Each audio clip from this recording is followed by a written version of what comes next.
오늘 말씀은 한 사람의 변화라는 제목입니다. 성경에서는 예수님을 만난 거의 대부분 사람은 변화되었습니다. 변화라고 하는 단어는 어떤 겉모습, 피상적인 변화라는 단어도 있고 또 근본적이고 본질적인 변화라는 단어도 있습니다. 그런데 여기서 오늘 말씀드리려고 하는 이 변화라고 하는 것은 변혁에 가깝습니다. 근본적이고 본질적인 변화입니다. 헬라어로는 메타모르포라고 세 번 전체 성경에 이 단어가 3번 나옵니다.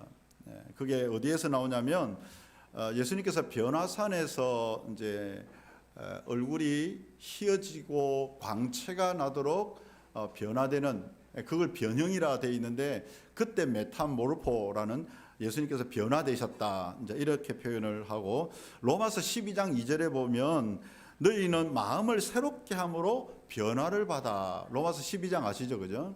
11장까지의 내용과 12장의 내용이 이제 달라지는데, 그게 뭐냐면 삶의 변화를 말하는 거예요. 그 처음 시작할 때 마음을 새롭게 함으로 변화를 받아라고 할 때 그 변화도 메타모르포라고 하는 이 단어를 씁니다. 세 번째 단어가 고린도후서 3장 18절에 보면 거기 보면 우리가 다 수건을 벗은 얼굴로 거울을 보는 것 같이 주의 영광을 보며 그와 같은 형상으로 변화하여 영광에서 영광에 이르니, 이렇게 말합니다. 전부 다 어떤 내용이냐면 예수님 믿음으로 말미암아 예수님과 같은 모양으로 변화되는 것을 말하는 거예요. 그러니까 어떤 헤어스타일이 바뀌거나 옷을 바뀌거나 좀 새로운 일이 일어났다 정도에서 변화되는 것을 말하는 것이 아니고 뿌리 같은 또는 본질적인 변화를 말하는 것입니다. 저 여러분들은 교회를 이제 오신 지 얼마 안 되신 분도 있고 또 오랫동안 교회를 다니신 분들이 있는데, 중요한 것은 변화입니다. 학교를 몇 년 다녔느냐가 중요한 게 아니고 그 학교를 다니면서 어떤 공부를 하고 무엇이 내가 학습이 되었느냐가 중요하잖아요. 정말로 한 번을 와도 예수님 믿고 변화될 수 있습니다. 뿌리까지 달라질 수 있어요. 그것은 내 안에서 일어나는 일이 아니기 때문에 하나님의 은혜로 되어지는 것이기 때문에 그것이 가능하다라고 하는 것입니다. 오늘 본문에 보면 요한복음 4장에는 한 여인이 나옵니다. 이 여인이 예수님을 만나고 이런 변화가 일어났어요. 그래서 우리는 이 여인을 보면서 우리도 이렇게 변화되면 좋겠다라는 생각을 가지게 되는데, 이 여인은 사마리아 사람입니다. 왜 굳이 사마리아 여인이라 이렇게 말했을까? 대부분 성경은 이스라엘의 유대인들이 기록됐고 유대인들에게 주신 하나님의 말씀이거든요. 이 당시에 유대인들에 비해서 사마리아인은 좀 아주 천하게 취급했어요. 혼혈족이거든요. 북쪽 지방, 이스라엘의 북쪽 지방에 있어요. 그래서 이 사람들은 이스라엘 본토 혈통을 가진 사람이 아니고 북쪽에서 침범해 왔을 때에 그 민족들과 같이 섞여 있는 민족이다. 그래서 유대인들은 사마리아 사람들과 만나는 것을 꺼려하고 특히 여인과는 대화를 하지 않습니다. 그런데 오늘 본문에 보면 이 예수님이 이 사마리아 여인과 대화를 하는 것을 보게 됩니다. 그리고 이 여인이 이 예수님을 만나고 나서 삶이 완전히 달라지게 되는 것이죠. 이 여인이 우물가에서 물을 떠러 왔습니다. 물동이를 들고 물을 떠러 왔는데 내용상을 보면 이 여인은 그냥 물이 갈증이 나서 온 게 아니에요. 사는 게 너무 힘들어서 온 거예요. 왜냐하면 보통 유대인들이 물을 떠러 올 때는 오전이나 저녁에 물을 떠러 와요. 왜냐하면 정오, 낮 12시가 되면 너무 온도가 높기 때문에 아무도 우물가에 오지 않습니다. 그런데 이 여인은 그 12시에 아무도 없는 시간을 찾아서 우물가에 물을 떠러 온 것입니다. 그래서 무엇을 해도 뭔가 물을 마시지 못해서 갈증이 아니라 다른 것으로 인한 갈증이 이 여인에게는 있었던 것 같습니다. 매일같이 물을 길러러 와야 되는 이러한 부분도 있을 뿐만 아니라 예수님과 대화에서 이 여인은 예수님께서 그렇게 말씀하죠. 갑자기 이 대화를 하다가 네 남편을 데리고 와라 이렇게 이야기합니다. 그러니까 이 여인이 나는 남편이 없습니다 이렇게 이야기하죠. 그러니까 예수님이 아니다, 네 남편이 5이나 있었고 지금 사는 남편도 결혼하지 않은 그냥 살고 있는 남편이다, 이 이야기를 해주는 거죠. 그러니까 이 여인에게는 사는 게 너무 피곤하고 힘들고 아무리 기쁨을 추구해서 남편을 바꿔봐도 기쁨이 되지 않고 쾌락이 되지 않는 그런 상태인 것이죠. 그리고 이 여인은 또 거기다가 종교적인 갈급함도 있었습니다. 예배에 대해서 관심이 많았어요.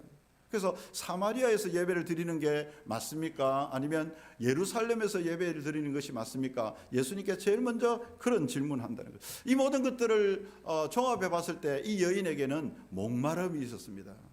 사는 데 대한 갈증들, 채워지지 않는 부분들이 이 여인에게 있었다는 거죠.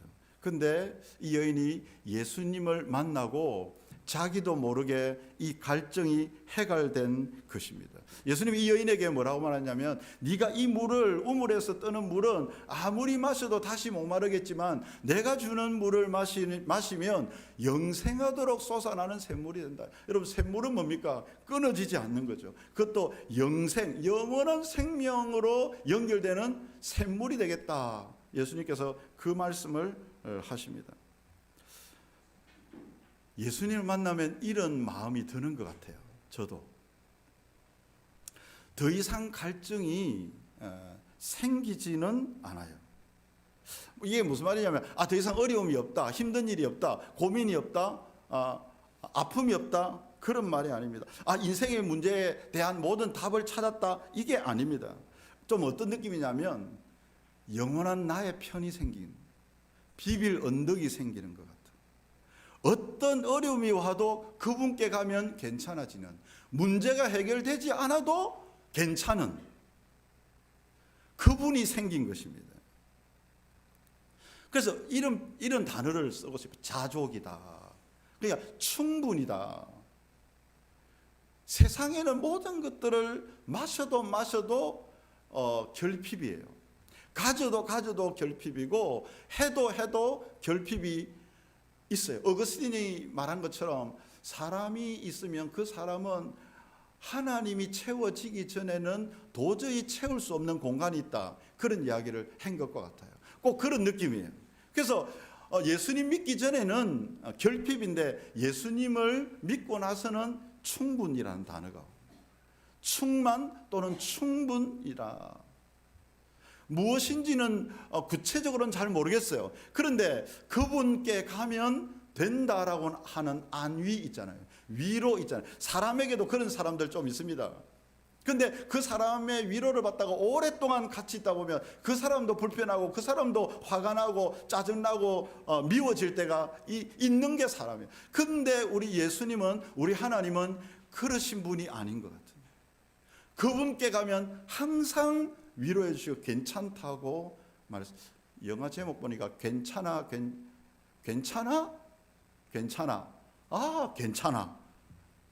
무슨 말인지 잘 모르겠죠. 저 본 적은 없습니다. 근데 이제 처음에는 물음표, 점, 그다음에 느낌표, 이래요. 괜찮아?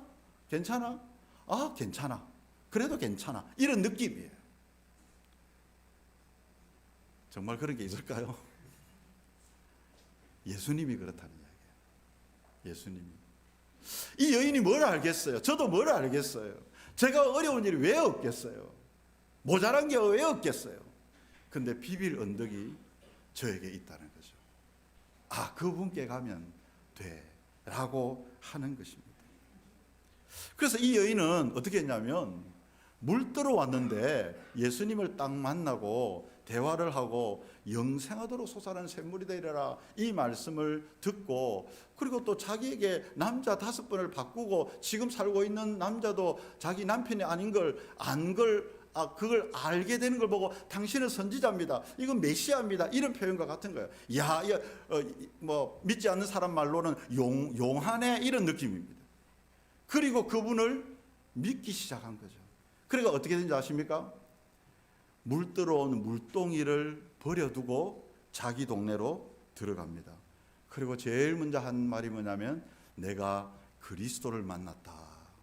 그리스도는 히브리어로는 메시아입니다. 헬라어로는 그리스도이고 우리말로는 구원자라는 뜻입니다. 내가 구원자를 만났다. 이 이야기를 해요.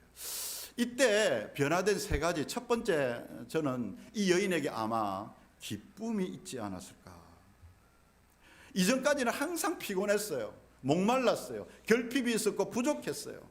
많이 먹어도, 배가 터지게 먹어도 허무함이 찾아왔어요. 일이 잘 돼도 불안했어요. 두려웠어요. 좋은 대학에 들어가도, 좋은 데 취업해도 불편함이 항상 있어요. 거기서 버텨내려면, 살아내려고 하면 여전히 마음이 어려움이 있었어요. 그런데 예수님을 만나고 나서 충족이 된 거죠. 그러니까 그 안에서 기쁨이 생겨지게 된 겁니다. 그래서 예수님을 복음이라고 하죠. 복음이 뭡니까? 굿뉴스입니다. 굿뉴스. 좋은 소식이라는 거예요. 예수님이 복음이다 이렇게 말하는 거죠. 왜냐하면 그분을 만나면 마음에 기쁨이 생기기 때문이다. 제가 몇 주 전에 이제 우리 목사님들 월요일, 목요일 이제 오전에 테니스를 칩니다. 그런데 한 달에 한 번 원래 대회라는 걸 해요. 원래 대회가 뭐냐면 우리끼리 이제 대회를 하는 거죠. 그래서 대회를 했습니다. 제가 1등을 했죠. 기분이 너무 좋았습니다. 근데 말할 사람이 아무도 없어요. 이거 좀 공감해주고 막 이 테니스 어떻노? 첫 번째 이길 때 어떻고 막 이런 거 같이 이야기할 사람이 있어야 되는데 이야기할 사람이 없는 거죠. 뭐 설교하고 전혀 좀 다른 느낌인데 제가 부상으로 양발 3켤레를 받았어요. 너무 쪼잔하죠. 목사님들이 이리 쪼잔해요. 양발 3켤레를 제가 받았는데 또 친구 목사님이 내보고 이제 1등 했으니까 한 턱 내라 대신에 1개 가져가고 저 사람이 1개 가져가고 그래가지고 내 양발 1개 들고 왔는데 어쨌든 기쁨이 충분했습니다. 이걸 막 우리 교회 성도들한테 나누고 그렇게 나눌 수도 좀 없었습니다. 여러분 혹시 로또 복권 당첨돼 본 적이 있습니까? 당첨돼도 말 못하겠죠. 기쁨이 충만한데 누구한테 말하고 싶어요. 나누고 싶어요. 여러분 비밀 한 가지를 이야기하면 제가 신대원 다닐 때 전도사님들이잖아요.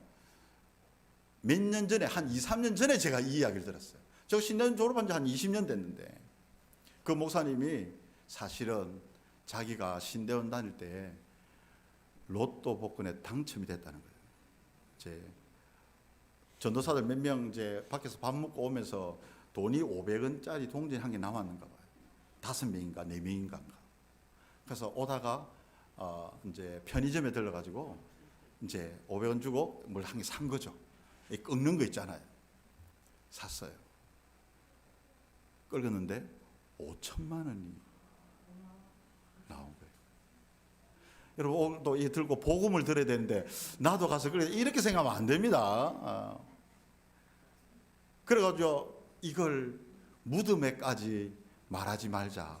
왜냐하면 우리 말했다가는 우리 바로 학교 잘리고 앞으로의 목사 사역에도 문제가 있다. 그래가지고 이제 말을 안 하는 거죠. 근데 저는 들었다는 거 아닙니까? 한 2년 전에 그 이야기를 들었다는 거죠. 말 안 하고 못 베깁니다. 그 이야기 꼭 해야 되는 거죠. 뭔가 좋은 일 내게 이런 획기적인 일이 일어났으면 누군가에게는 말하고 싶어 죽겠는데 말을 하면 그냥 그래 어쨌든 저는 들은 겁니다. 여러분 어떤 우리 안에 기쁜 일이 생기면 기쁜 마음이 생기면 반드시 누구와 말하고 싶은 거예요. 이 사마리아 여인도 자기가 율법을 아는 것도 아니고 유대인도 아니고 성경을 읽어본 적도 없어요. 근데 예수님을 만나고 나서 마음에 충분하게 된 거예요. 그러니까 이 기쁨을 나누고 싶어서 자기 동네로 달려가서 사람들에게 내가 그리스도를 만났다 이렇게 이야기하는 겁니다. 여러분들에게도 어떤 인생의 숙제와 같은 문제가 있을 겁니다. 아픔이 있을 거예요. 힘든 무거운 게 있을 거예요. 예수님의 이름으로 해결되기를 축복합니다. 예수님을 만남으로 그것이 해결될 때 기쁨이 생깁니다. 이게 됐으면 좋겠어요. 여러분, 풀리지 않던 막혀있던 오늘 예배를 가고 교회를 가고 말씀을 듣고 기도를 하고 찬양을 하는데 이 여인처럼, 이 여인이 지식이 있었던 게 아니라니까요. 옛날부터 믿었던 사람이 아니에요. 근데 예수님을 그냥 만났을 뿐이에요. 오늘 우리가 교회 와서 예수님의 말씀을 듣고 만나는 것 같이 말씀을 통하여서 예수님이 이런 분이라는 걸 우리가 들었을 뿐인 거예요. 그리고 마음이 믿음이 온 거죠. 그러고 나서 어떻게 됐냐면 그 문제가 해결된 거예요. 어떻게 보면 초자연적이에요. 왜냐하면 이 여인이 남편을 이렇게 5명이나 있는 걸 아무도 몰랐단 말이에요. 근데 이 예수님은 보자마자 그것을 안 거잖아요. 그러니까 얼마나 마음에 어떤 신비함이 있었겠어요. 여러분, 우리 안에도 이런 일들이 일어나면 믿어지기 시작합니다. 저도 처음에 전혀 교회를 7년이나 다녔는데 안 믿었는데 어떤 기도에서 찬양하는 가운데 뭔가 저만 알고 있는 신비한 느낌 같은 것들이 왔었어요. 말하기는 상당히 어려워요. 내 내면에서 느낀 느낌이니까. 그리고 나중에는 또 11조를 해야 된다 해서 하고 나서 신기하게 낸 만큼 그대로 한 번도 그런 적이 없었는데 사람들이 이걸 돌려주는 것을 보고 제 나름대로 이제 그런 실험을 했거든요. 하나님이 진짜 살아계시면 이게 이대로 되어지는 것들을 내가 볼 수 있게 해달라고 저 나름대로 그렇게 기도를 했었는데 신기하게 그렇게 돌아왔어요. 이렇게 이런 일들이 있으니까 마음에 믿음이 생겨지기 시작하는 거죠. 이 여인과 비슷한 거예요. 처음에는 다 그렇게 시작합니다. 그러면서 정말 밥을 안 먹어도 돈이 없어도 괜찮을 정도의 기쁨이 오는 거예요. 그러고 나서 이 여인은 물동이를 던져줍니다. 버려둡니다. 이게 뭐냐면 이때까지 여기에 온 목적은 물을 기르러 왔는데 이제는 물을 기르러 오는 것이 아니고 목적이 달라지게 되는 거죠. 아무리 남편을 바꿔도 채울 수 없는 공간이 예수님의 이 말씀으로 채워진 거예요. 물을 기르러 오는 이 피곤한 인생이, 허무한 인생이 예수님과 말씀을 통하여서 예수님으로 채워진 거예요.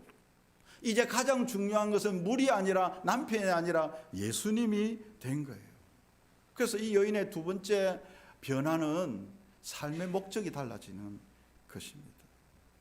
여러분, 우리 인생의 문제는 물동이 아닌가요? 이 여인과 같이 물동이를 더 크게 해주세요. 새 물동이 주세요. 물동이를 2개 해주세요. 다시는 물 떠오지 않도록 차라리 우리 집에 그냥 수도꼭지를 만들어 주세요. 여러분, 이 이스라엘의 팔레스타인 지방의 이 시대의 물동이는요 돈동이와 똑같아요. 가진 재산과도 같은 거예요. 우리의 인생의 문제는 우리도 물동이가 더 필요하다. 더 큰 물동이, 더 많은 물동이, 새 물동이 이런 것들이 더 필요하다라고 하는 것이 우리 인생의 문제인지 모르겠어요. 그런데 예수님을 만나고 나면 이 물동이를 버려두고 가게 되는 거죠. 왜냐하면 삶의 목적이 달라졌기 때문에 그런 것입니다. 무슨 말이냐면 이제부터는 예수님이면 충분하다 이렇게 되는 거죠. 예수님으로 만족된다. 그렇게 되는 겁니다. 여러분, 결혼하기 전에는요 세상의 모든 여자들이 자기가 결혼할 또는 자기 욕망을 일으킬 대상이었어요. 세상 모든 남자들이 나와 관계를 맺기 전에는 그 사람들이 나의 대상이었어요. 근데 결혼을 딱 하면 한 사람으로 충분하게 되는 거예요. 그런 고백이에요. 나는 이 남편으로, 이 아내로 나는 충분하다라고 하는 고백인 것입니다. 마치 예수님의 비유 중에 감추인 밭의 비유처럼 농사를 짓다가 소작농인데 막 농사를 짓는데 그 안에서 보화를 발견하게 됐어요. 그러면 어떻게 합니까? 이 사람이 다시 묻어놓고 돌아가서 자기 집에 있는 전 재산을 다 팔아서 이 밭을 사는 겁니다. 왜? 이 밭이면 자기가 모든 판 것이 아깝지 않기 때문인 거죠. 우리 예수님은 그런 분입니다. 물동이를 버려둘 만큼 그분 한 분만으로 만족합니다. 충분합니다. 라고 고백하는 것과 같은 것입니다. 며칠 전에도 제가 청년을 만났는데 이 청년이 결혼을 앞두고 있는데 진짜 결혼을 해야 되나 이 고민을 또 하고 있는 거예요. 제가 만난 대부분의 청년들은 결혼식 들어가기 전까지도 그 고민을 계속 하는 것 같아요. 왜냐하면 불안함이 정말 이 결혼 선택으로 말미암아 다른 것은 괜찮은지 여기에 대한 불안함과 두려움이 있는 것입니다. 예수님을 만나는 것은 비교할 수 없는 충분함이다. 이렇게 말할 수가 있겠습니다. 그래서 예수님이 이 여인이 이제 사마리아로 막 이제 예수님을 전하러 갔을 때에 제자들이 다시 돌아오거든요. 제자들이 예수님께 와서 이제 떡을 구하러 갔는데 떡을 구해 가지고 왔는데 예수님께서 나는 너희들이 알지 못하는 양식이 있다. 이게 이렇게 말합니다. 그게 32절에서 34절까지 내용이에요. 나의 양식은 나를 보내신 이의 뜻을 행하며 그의 일을 온전히 이루는 것이라. 예수님께서 그렇게 말씀하셔요.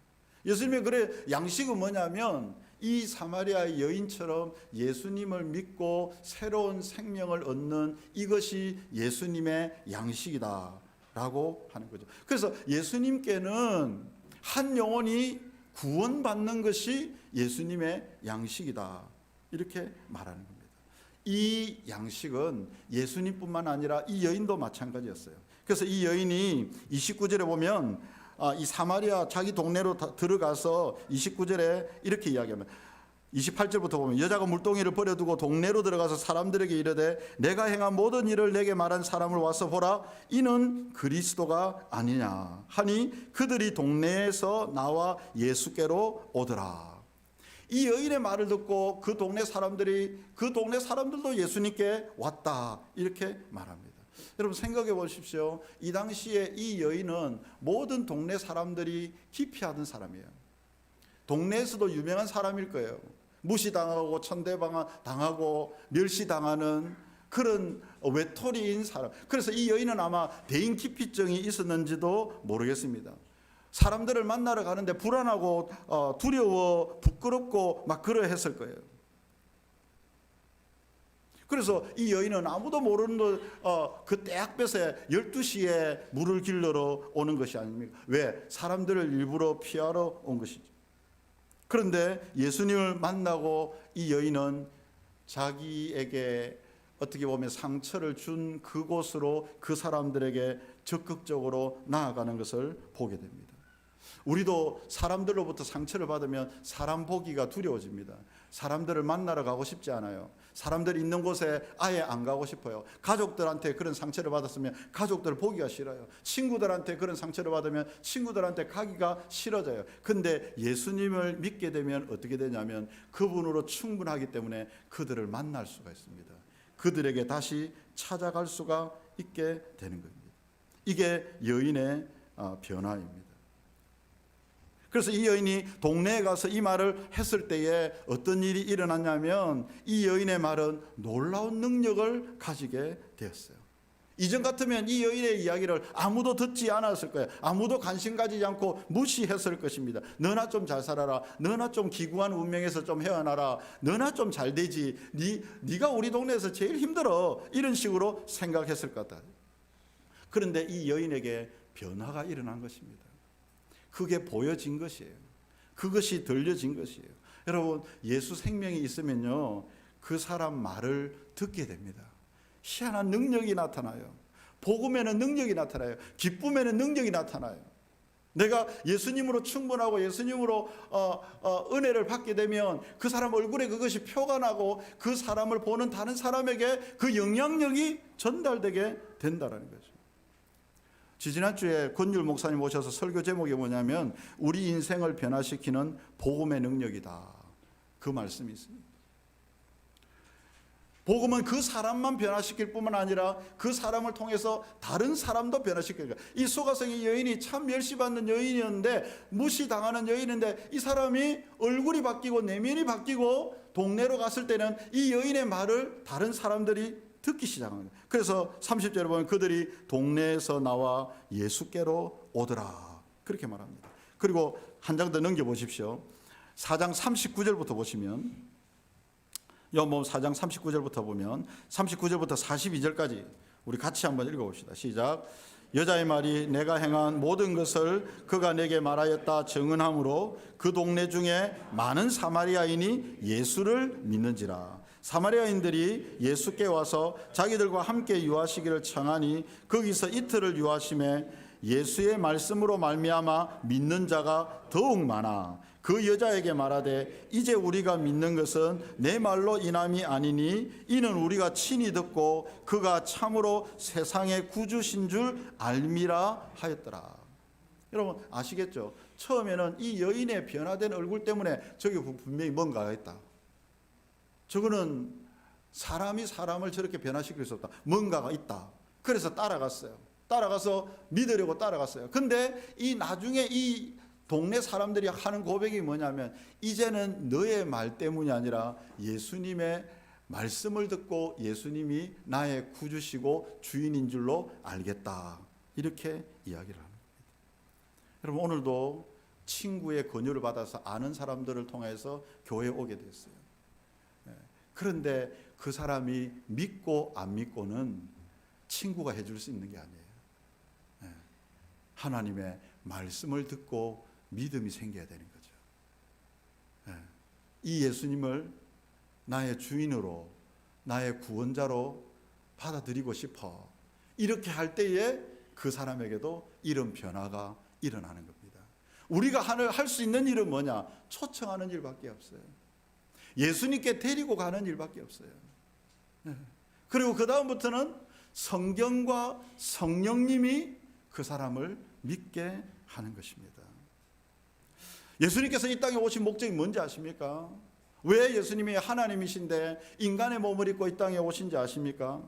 저와 여러분들 같은 잃어버린 한 생명을 예수로 생명을 얻게 하기 위해서. 하나님은 지금 당신 한 사람에게 관심이 있으세요. 수많은 모래알과 같은 이 세상에 사람들이 있지만 하나님의 말씀이 들릴 때는 마치 어떻게 들리냐면 나에게만 말하는 것으로서 들려요. 너의 물동이가 뭐냐? 네가 이때까지 갈급했던 게 뭐냐? 네 남편이 뭐냐? 네가 의지했던 게 뭐냐? 예수님 말씀하십니다.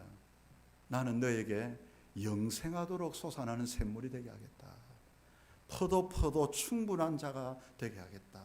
충만한 자가 되게 하겠다. 이렇게 말씀하시는 것입니다. 그래서 예수님께서 그런 비유를 말씀하셨어요.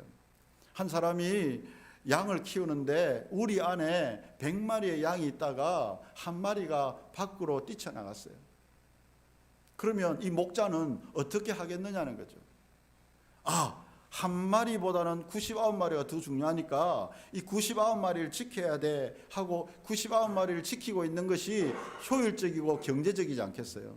그런데 예수님은 뭐라고 하냐면 99마리는 우리에 놔놓고 잃어버린 한 마리 양을 향해서 찾고 또 찾지 않겠느냐, 그렇게 말씀하는 것입니다. 여러분 오늘 시간이 없어서 제가 이 요한복음 4장을 다 강의하지는 못했지만 예수님은 처음부터 이 여인 때문에 사마리아 성으로 간 것이에요.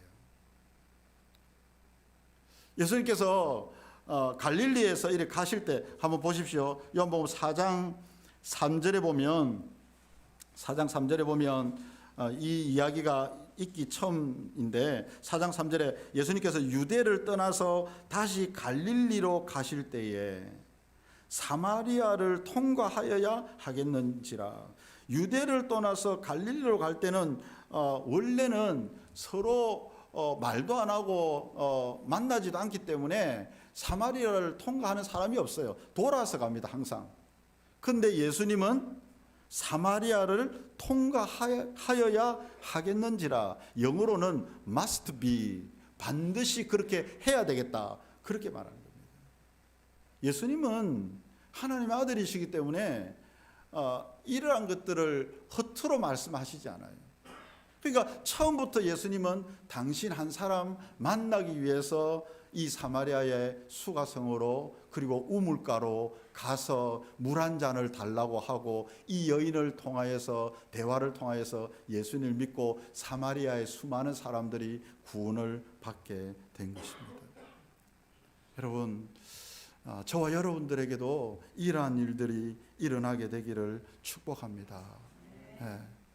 먼저는 저와 여러분들이 예수님을 믿고 나를 통하여서 또 다른 사람들에게도 이 복음이 전파되게 하는 것이 하나님의 목적이기도 하다라고 하는 것입니다. 그래서 교회의 가장 본질적인 일은 뭐냐면 복음을 전해서 예수님을 믿게 하는 것입니다.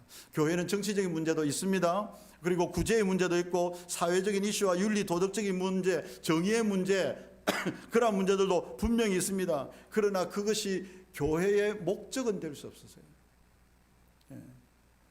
교회가 마땅히 해야 될 일이지만 교회가 세워진 근본 목적은 뭐냐면 예수님 믿고 구원 얻게 하는 것입니다. 영혼을 살리는 일이 교회의 가장 근원적인 목적입니다. 그래서 우리 주님의 교회는 제가 보기에 세 가지 목적을 가지고 있습니다. 첫 번째는 우리 청년들과 중고등부 그리고 유치 유아부 다음 세대에 복음을 전해서 예수 믿게 하는 것이고, 두 번째는 내서 지역에 있으니까 이 내서에 있는 사람들을 예수님을 전해서 이 사람들에게도 영생하도록 솟아나는 샘물인 예수님을 전하게 하는 것입니다. 그리고 세 번째는 기회만 된다면 외국에도, 교회가 크다 작다가 아니라 마땅히 해야 할 목적이기 때문에 하는 겁니다. 우리가 돈이 많아서 하는 것이 아니고, 우리가 잘해서 하는 것이 아니고, 교회의 목적. 이 말씀은 무슨 말이냐면, 예수님께서 십자가에 죽으시고 부활하시고 제자들이 있었어요. 제자들에게 예수님의 마지막 유언과 같은 지상 명령을 하십니다. 그게 뭐냐면, 그러므로 너희는 가서 모든 민족에게 제자를 삼으라. 세례를 주고, 그리고 내가 너희에게 분부한 모든 것을 가르쳐 지키게 하라. 이 명령을 하셨어요. 근데 이 제자들이 사도행전에 가면 제일 처음 세워진 게 이 제자들을 통해서 교회가 세워졌단 말이죠. 그러면 교회의 사명이 뭐냐면 모든 사람으로 제자를 만들어가는, 영혼을 구원해서 제자가 되게, 주님의 제자가 되게 하는 것입니다. 여러분, 우리가 오늘도 아스레오 목장에 헌신 예배를 드리는데, 목장 모임에서도 우리는 최고의 목적을 VIP를 초청해서 가장 소중하게 여기는 한 사람을 초청해서 이 예수님을 말해주는 거예요. 여러분, 밥도 먹죠. 그리고 기도도 해줍니다. 이야기도 들어줍니다. 문제도 해결할 수 있도록 내가 도와줍니다. 돈이 필요하면, 아니면 또 에너지가 필요하면 내가 도와줍니다. 이야기도 들어줍니다. 근데 그게 목적은 아닙니다.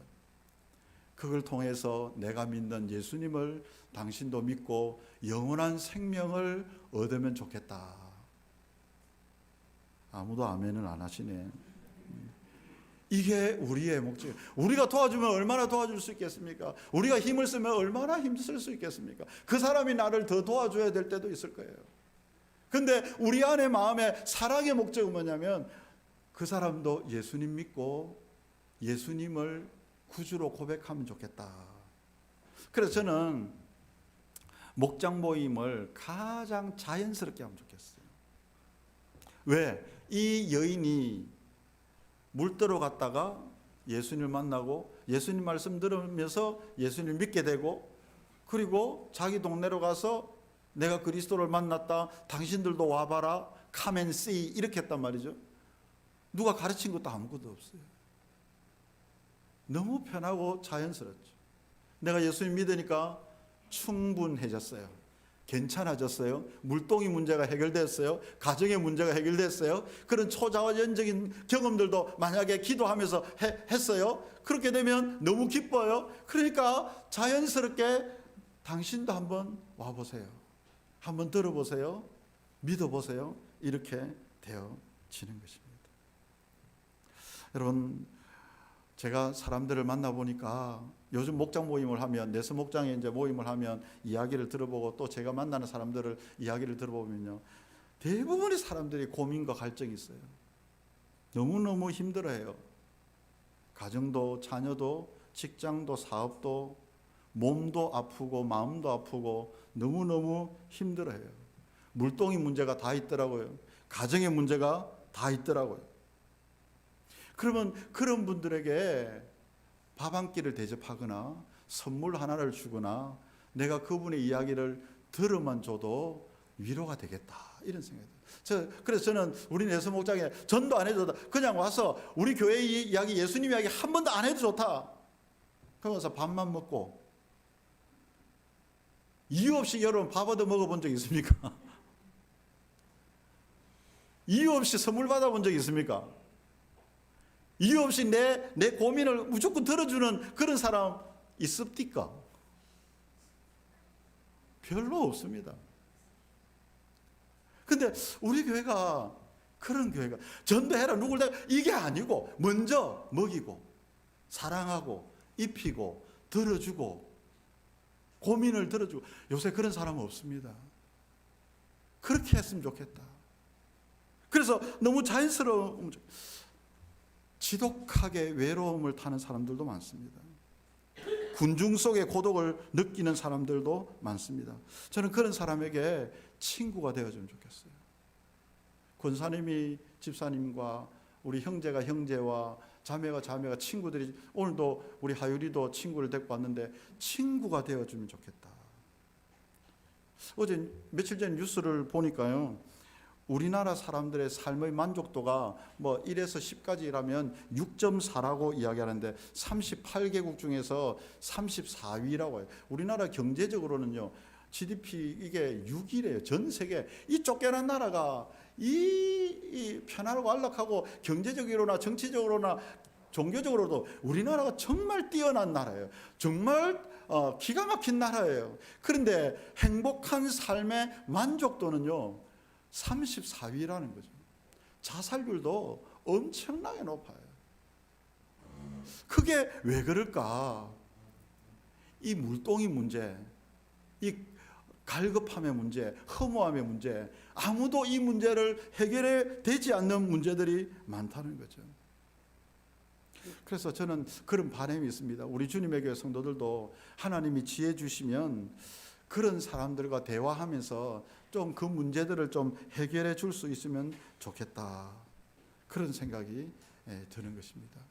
우리 내 목장이 있지만 이 목장에서 VIP를 초청하고 그리고 식사를 대접하고 또 그리고 복음을 전한, 이게 전혀 율법적이지 않습니다. 가장 자연스럽게 내 안에 기쁨이 우러나는 대로 그렇게 해서 복음이 전파되어지고, 그것이 목장 모임을 통하든지 아니면 주일날 교회에 와서든지 이 여인에게 예수님이 소개되고 예수님으로 인하여서 다시는 목마름이 없게 된 것처럼 우리 주님의 교회 성도들과 또는 많은 우리 주변의 사람들이 예수님을 만나고 이러한 놀라운 은혜를 누리게 되기를 간절히 소망합니다.